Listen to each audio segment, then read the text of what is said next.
My name is Carolyn Johnson, and I am a nurse practitioner. And I just opened a practice here in Crystal Lake, Serenity NP Integrative Health.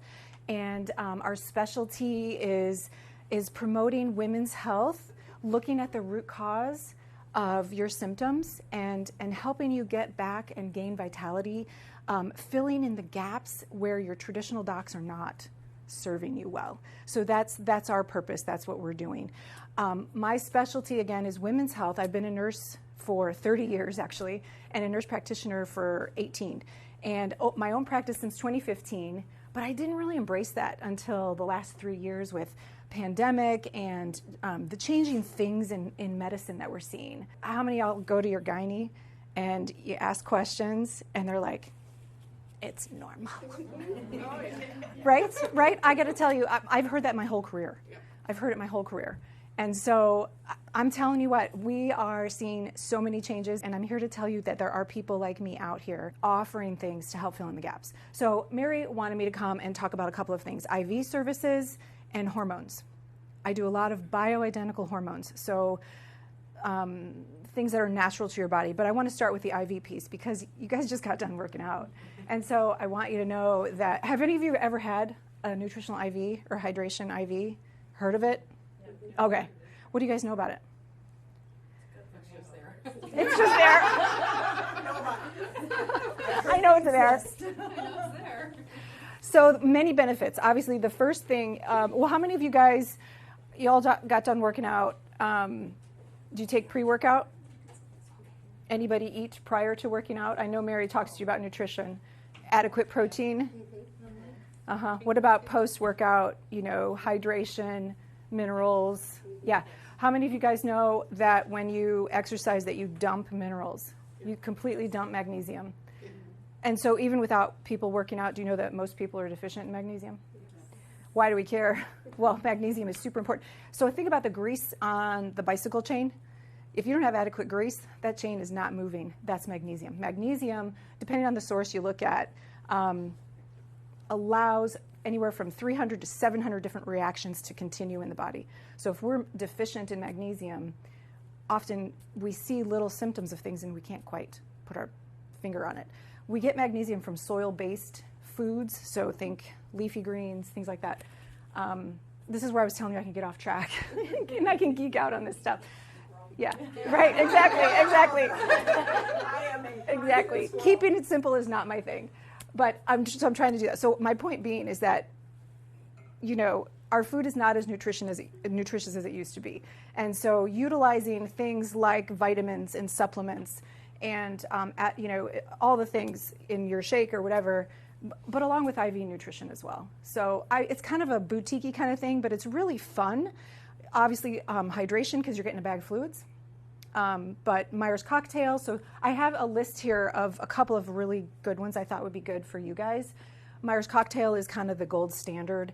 Think multivitamin in a bag, but very high potency and very bioavailable. So when we take a vitamin, we have to digest it. So it takes 15 minutes or so, if not longer, for your body to break it down and to utilize it.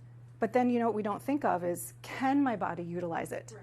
Can my body break it down efficiently? Or do I have a genetic piece that doesn't allow me to do that? So these are the things that, I'm always thinking about. And what's nice is that with the IV is it's immediately available to you and there's no digestion. And how many of you have gut issues? Yeah, I expect all of us in here have gut issues. So many of us as women do. And so it bypasses digestion, and so that's a nice benefit too. But the things that are in the IVs, like I said, B vitamins, magnesium.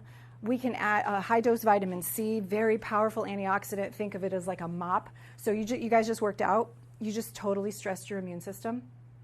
So it's really easy to get sick. But you know what? Your body is really smart, and that's normal, and you will get back on track. That's why you replenish after you work out. So IVs after workouts, super powerful. Even if you did, like you're going to travel, you want to support your immune system, vitamin C is good for that, the Bs are good for that, magnesium, all of it. It's all good for all of it. Cognition, if we think head to toe, it covers a wealth of things. And I wrote it all down for you here, too, because I know I'll miss some. So what I was going to say was sometimes IVs utilized, like if you're sick, obviously if you're sick, that could be a benefit as well. maybe a little more often when you're sick. If you're going to travel, if you're going to get on a plane, do an IV up to a week prior. It lasts for 2 weeks, about 2 weeks in your system. So you could do, depending on what you're after, some people utilize high-dose IVs for other health ailments. That's not our purpose here. It's just talking about maintenance and health, the health benefits of that. Questions about anything there? Obviously it's an IV, so we talked about having possibly Courtney come here. We could come here and do them. We just line up all the chairs and boop, boop, boop, get y'all going. It takes, half hour or so to infuse. Bring a book, bring your phone, chill out after your workout. We could do stuff like that. Obviously, I have a space in my office too, which I'm just in Crystal Lake, right in downtown. How frequently do you use them? You know what? I'm planning to have a 1 a month package. So I'm in the process of putting that together right now. So once a month for maintenance is a good idea. You can do it a little bit more. Again, like if you're sick, you want to pop in, not feeling good. Some of the items, like I have one called Tri-Immune Boost. It's vitamin C and zinc. And guess what viruses love? Zinc. Right? That's why your mother always said, take your zinc, right, when you're sick, and vitamin C. So I have a lot. That one I can actually give it as an injection. So I know we just said, but you get triple the dose in an IV. So say I have clients that call her like, Carolyn, my husband's sick, my kid's sick, I don't want it. Can I come in for a Tri-Immune? So they pop in, get their injection of Tri-Immune, and then hopefully protect their immune system and they don't get sick. Okay, hormones. Who knows what about hormones? Anybody ever use hormones? Bioidentical hormones, prescription hormones, creams, patches. What do you got? I have pellets and capsules. Perfect. Okay, so oral. Oral capsule. And then your pellet. Okay, we do pelleting. What is pelleting? There's my question. Pelleting. Oh, so there's many routes of delivering hormones. A lot of us know orals. I'll answer you in a second, but I want you to know oral is not safe for your liver. So I really don't use oral except progesterone. That's the only one. A pellet is a little the size of maybe a grain of a grain of rice, a little Tic Tac that is inserted underneath the skin in your hip, and it delivers testosterone and or estrogen.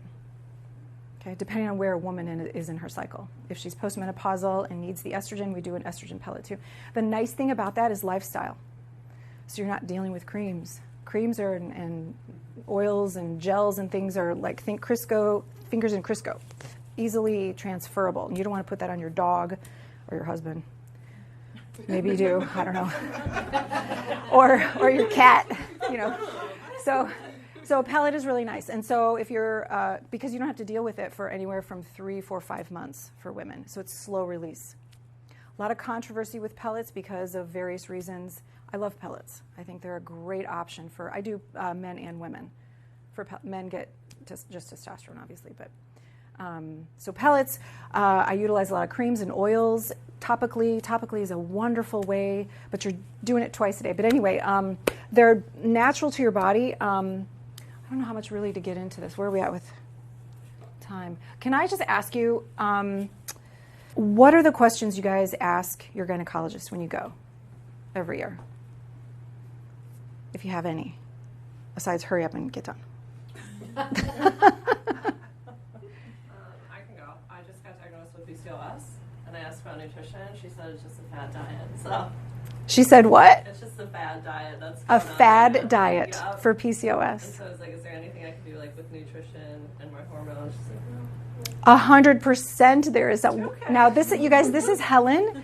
Helen is my health coach, and so visits with me include visits with her. We just put together the PCOS nutrition support plan. So 100%. There is something that you can do. You're like the 5th lady in my gym who has that condition, and I see it in, these guys all know the background that I have with nutrition, but again, we've talked about how Western medicine is not going to approach the That's the same nutrition thing because as they don't have IBS, that like, I have schooling. both.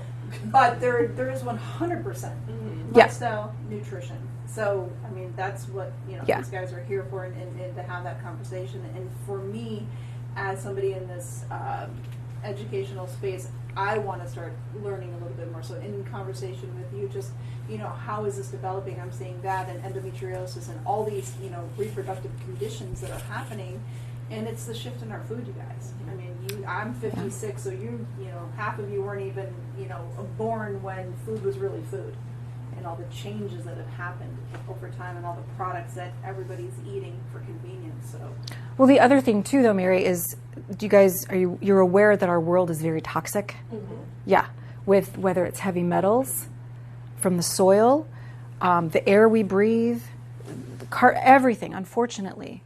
So there's not much. There are things we can mitigate that can reduce our toxic load by quite a lot, up to 80%. And that's number one, by just having clean water, filtered water. Bottles, we need to not be drinking from plastic bottles. Maybe putting a filter on your shower head. This is not where I was going to go. But to your point. The filter head has made so. Yes. I just started using one right after I started here in December. Perfect. And, good for you. It's such a difference. Yeah. In your skin, Yeah. everything. Everything. Our skin absorbs everything. So our cosmetics, perfume. If you look at a label, you should see me at the store. Like there's not much I pick up. I mean, I pick everything up, but I mostly put it back.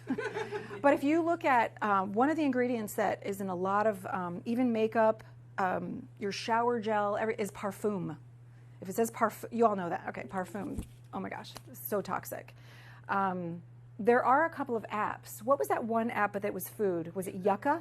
Yucca. Yeah. And then the other is the EWG.org, the Environmental Working Group. That is another place that you can. So they every year, they're the ones that put out the Clean 15 and the Dirty Dozen. It's EWG.org. So you can check your products on there too to see what's clean. But all that to say, that's a lot of the problem is their hormone disruptors. Yeah. BPA. Oh my gosh, there's so many of they're endocrine disruptors. And so we have this theory that hormones are messengers. They're like emails. You can send 1,000 emails, but if the inbox is full, they're not going to get delivered. Okay? And so we need to clean out the receptor site.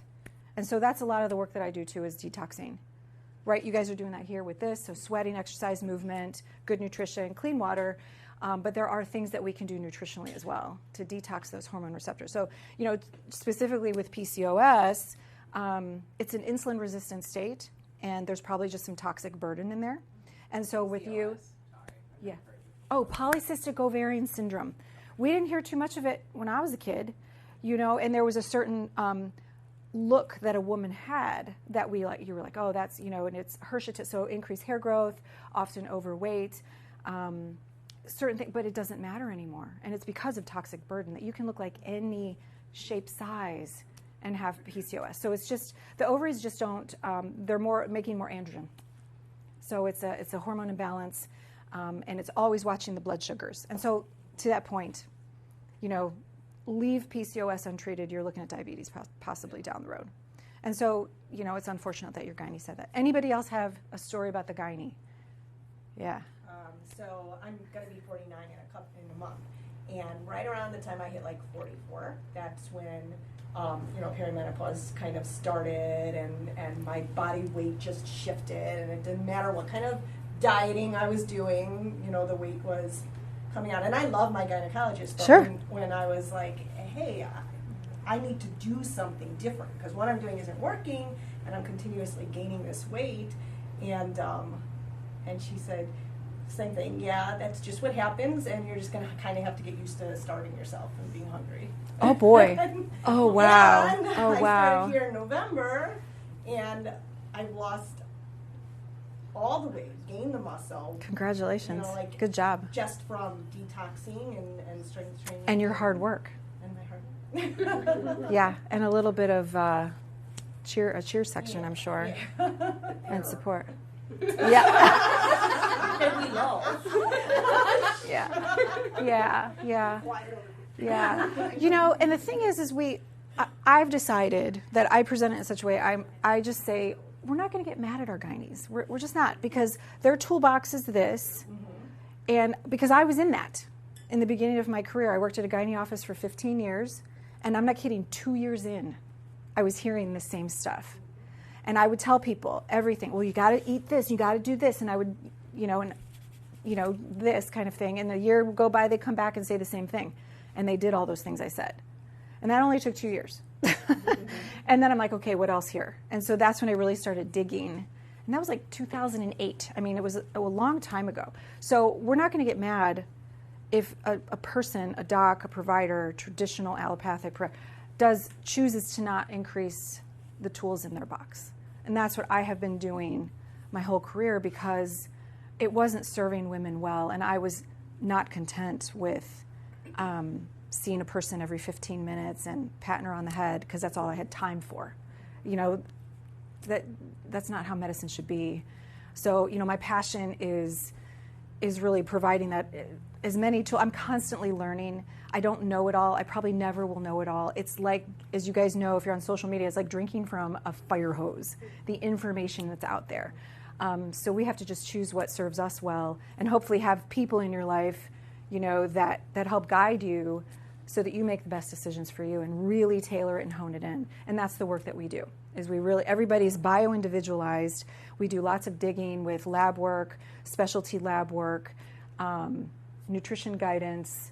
Again, the IV therapy, I have saunas as well, or one sauna as well. I don't really know how much more to get into hormones, so I really want to hear what you guys have to say, though. You mentioned about using your blood work. Yes.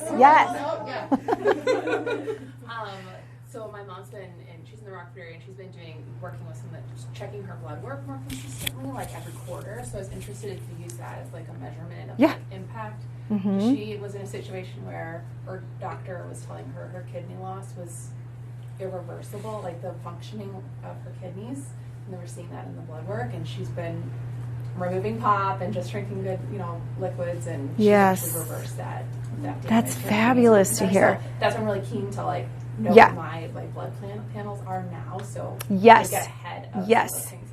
I wish I could get young women to check their labs, because often, you mentioned hormones, mid 40s. Honestly, I started hot flashes at 38, and my docs, no, you're not.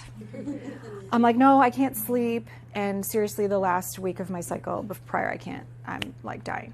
And in my reading studies, yes, you 100% can start perimenopause in your late 30s. And it looks like that dip in progesterone. So there's hormone imbalances that can start to shift, honestly, in your 30s. The first thing is testosterone. Your testosterone is the highest in your 20s. But who's checking testosterone in your 20s?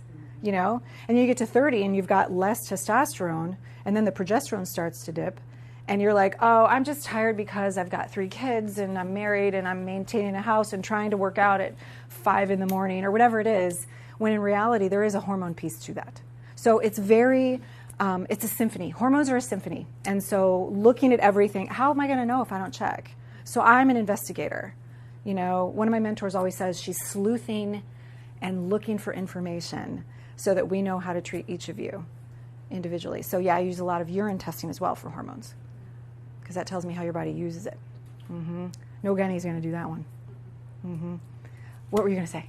So I actually have 2 parts. So I have had super painful, can't get out of bed periods since my second child. And everything was normal. All my labs are normal. All of my scans are normal. Everything is normal. And then I started taking the E-block. And I just told Mary this story the other day. But I ended it on the week that my cycle was going to start, my actual period. And it was probably the most painful I've had in 3 months. And it was terrible. But I run a metal recycling facility. So say no more. But no one's ever checked my heavy metals. And so is that something that we would kind of approach on a quarterly basis? I would start with 1. Yeah. Well, and then we decide what you need. Curious. Yeah. So you could check it, and then but you have to decide what you're going to do about it. Right. What's E-block? It's a company that family-owned company. It's DIM. It's our Oh. DIM. Yeah. So. And so that's been helping me severely. Great. Yes. So our body metabolizes estrogen in 3 different ways, and so that's just supporting one of the pathways for your body. But there's testing to do to know what pathway is deficient, and that's in urine. Yeah. So obviously that pathway is deficient, so it's working for you. You know, not everybody needs DIM. Some people do. A lot of people do. On hormones, sometimes on pellet, we'll put people on DIM because testosterone gets converted, and so to estrogen. And if we're giving estrogen as well, it's a balance. It's constantly like juggling, you know. But once you get your dose, you're usually set for a while, you know. But that's fabulous that you guys discovered that. And so I also have 2 kids, and I started working out in the mornings, so I'm here at 6, at least 4 days a week, and that was like my goals. Yeah. I think that also helped. Good job, yeah. Yeah, good job. Way to put it in. I want to tell you, too, you know, you mentioned that your labs were all normal. Mhm. There's a difference between normal and optimal. So I'm always looking for optimal with people, and that's a more narrow scope. That's kind of what you see in the functional world, okay? I finished my functional medicine fellowship a few years ago, 2019, and so I've been really incorporating that into the business as well. So I integrate, though, so I will use medications if we need to. Depends on the person. So I'm not just way over here or way over here. I've expanded the toolbox to really utilize that, again, that holistic, bio-individualized approach to everybody. Okay. Questions? I have a question and a couple things. Yeah. To a couple of your points, because I want to tap on the pellets. So Yes. My sister does the pellets, so I have a strong history of breast cancer in my family. So I've grown up in the generation of like, oh, hormones are, because my mom has had 3 sisters. My Aunt Peggy chose to do hormones, breast cancer. Their mom, my grandmother, had breast cancer, and then had a double mastectomy, but died of a heart condition. So she had breast cancer early on in her life. So my Aunt Peggy took the estrogen, got breast cancer. Two tumors separate. They did the lumpectomy. And then my mom said, well, I'm just going to be a bitch. So I'm not doing estrogen because it's going to make me have breast cancer. So, you know, there's always been that in my head, even though I've researched and I've educated myself. And my sister's taken the pellet and, you know, she's like, oh, no, it's all natural. This one's from a sweet potato base or whatever. And though I'm going to be 57, and I wish that a lot of things that I know now and have studied, because I will tell you this, when I look back in retrospect, I remember, and it's in my new book, I remember my first panic attack, and I remember the heart palpitations, and it was all 38 and 39, and I remember driving home that day, just like can't breathe, and I'm freaking out, I'm giving myself an anxiety attack. Had, you know, my husband at the time, he's like, call the ambulance, and, you know, like an idiot. Shortly, that sent me into looking for a cardiologist, because just out of the blue, all of a sudden I'd get this heart racing, which would send me into this panic attack. And at the time, being a trainer, talking to women, they'd be like, oh, I have a little bit of anxiety and I get a little bit of this. I'm like, no, you don't. You know, and I was like totally like, it's all made up in your head, da da da da. And then all of a sudden the shit started happening to me.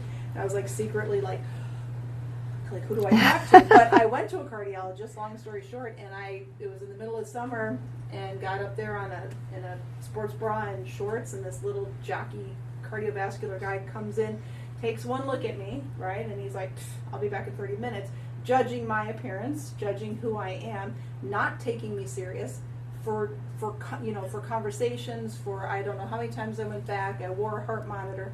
Do you think anything happened when I wore the damn heart monitor? No. So then now I look like I'm lying. So, I mean, it was a struggle. Yeah. Again, I wish I knew then everything that I know now, because I'll tell you, that whole time for 7 years, anytime I went to the gynecologist, never one conversation about estrogen loss. Mm-hmm. If they just would have explained how estrogen is going to be, we're going to be losing the estrogen and things are going to be happening, you're going to become insulin resistant and da-da-da, and this chain of events can happen, that would have eased me. I know that I would have researched and I would have looked into it and would have asked more questions. But half the time we don't even know what to ask because we feel so stupid sitting there going, well, hey, I'm cold, I'm hot, I'm having hot flashes, I'm this and that. I mean, as those things were starting to happen to me and all the things that I thought was just people were full of shit and just wanted attention, I'm like, oh my God. But then you don't even know how to ask about it. And so here I am on the post side with all this knowledge. Sometimes I want to go back and go through it all. No, I don't. No, you don't. No, you don't. But that's why I'm so I'm such a spaz with you guys, trying to give you guys so much of the information that I do know through every outlet, and having my partners in crime in here, because it is so important. Because I want, like with my daughter in the back who's 26, battling the awful periods and the cramping and everything I did at her age and younger, it's like we just want to know the why. Like, why is this happening to me but not to my sister? Why did my aunt get breast cancer and why didn't my mom? Well, I know now. I mean, my aunt loved sugar and getting up in the morning and having English muffins and blah blah blah. So sugar was a big part of it. But yeah, so to me though, I still never did the pellets, and I've always still thought about it. And I'm on the post side. Is it something I should even consider? The lifestyle I have. But in the back of my head, I still have the whole cancer thing going on. I think that's a very valid question. I think that the research that your family and all the docs are referring to was 2003, the Women's Health Initiative. That's what you're talking about. Yeah. That was the big study in the late 90s. That was, I don't even know how many women were in that study. And it was a flawed study.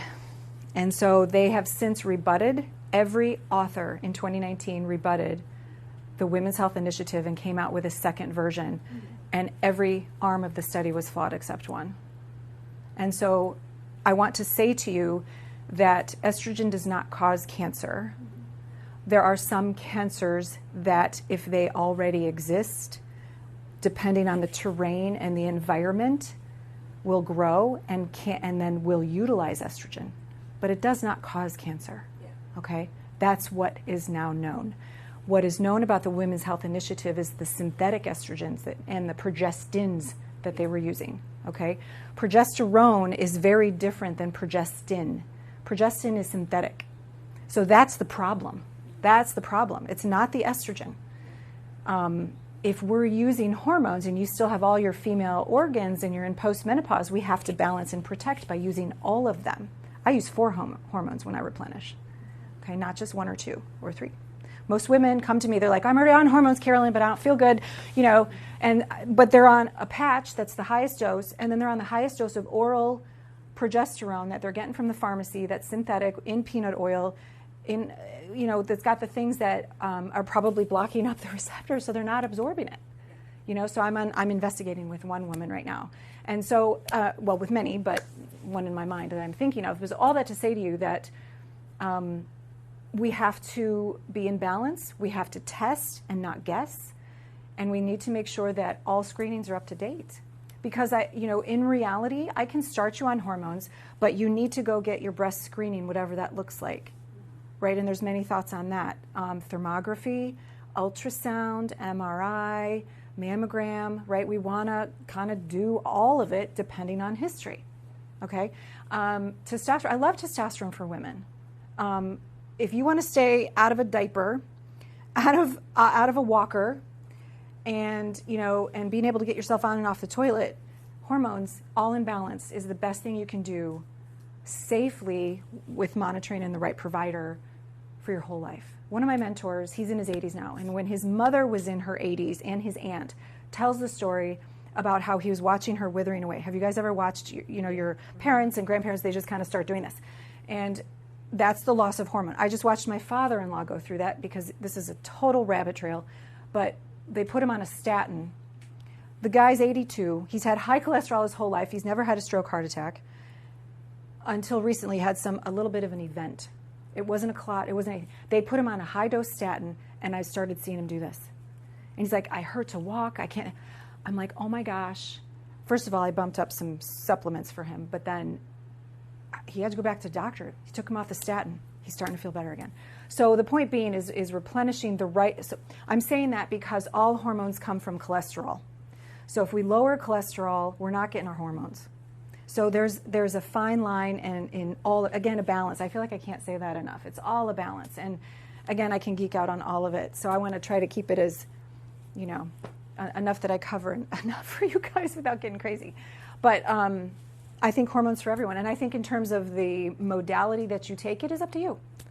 Some people, pellet didn't work. They don't like the idea of a procedure, or they don't mind the creams. They like the feel of a cream or an oil on their skin. So that's fine. You know, it's all about pixie dust dosing and getting the right dose for you. I have mentors, their whole practice is pellets, you know. So it's about testing, not guessing, being up to date with all your screenings.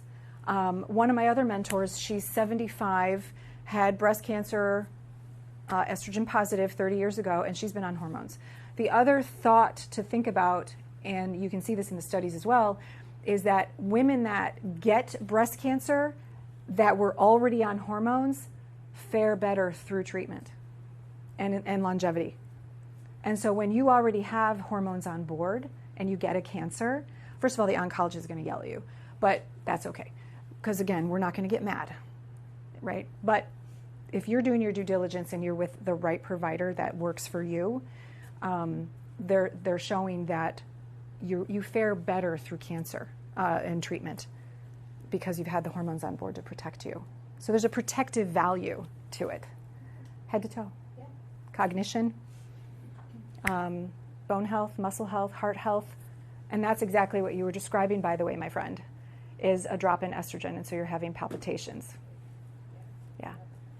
Yeah, so I'm sorry that happened. You know what else happens? Dry eyes, dry gums. My gums hurt sometimes. I'm like, come on. Why is that? Like, it's silly stuff, you know? So anything weird, you probably can chalk it up to estrogen, a drop in estrogen.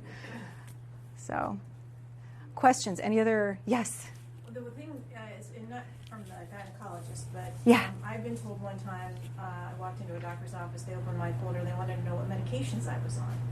And I said, none. And they go, oh, we don't get many people your age that's not on a medication. Oh. And I thought, oh, that's nice. Well, but as you get older, because I'm a little bit older than Mary, and if you have stress factors in your life, Yeah. you know, what can you do, like hormonally, to, you know, make sure that that doesn't throw your body out of balance? The stress? Yes, well, Yeah. stress, because that can, Yeah. with your cortisol and All of it, yeah. all that can, you know, and then I was even told, like, at your age, you don't want to be eating, like, chickpeas and something like that, because hormonally that can throw your system. And so, you know, when you're trying to eat well, Yeah. it's hard because then you're being told certain things could throw your hormones off. So it's getting that education and understanding Agree. what can throw hormones off, even if you're trying to be good with what you're putting, you know, Yeah. in your diet. Yeah, well, you bring up a good point, and I will say to you that there's usually 3 things I'm addressing with women. You know, I always ask for a woman's concern. You know, what are the top 3 things you want me to focus on? Because clearly I can get derailed, and just because I think it's important doesn't mean it's important to you. And so I'm always asking women, what are the top 3 things? And honestly, stress is almost always number 1. And so I do address stress, and usually until I gather information, we're talking about things like sleep. Right? What's your sleep look like? What's sleep hygiene look like? I mean, I still have people, they're like, well, when I wake up, I go down and watch TV and then come back and try to go to bed. And, you know, that's maybe going to work, but probably not. But I'm addressing it with usually lifestyle stuff to start with, always, because there's always something we can tweak and do differently. In terms of foods, I don't get into that initially just yet, but I'll utilize Helen for that too.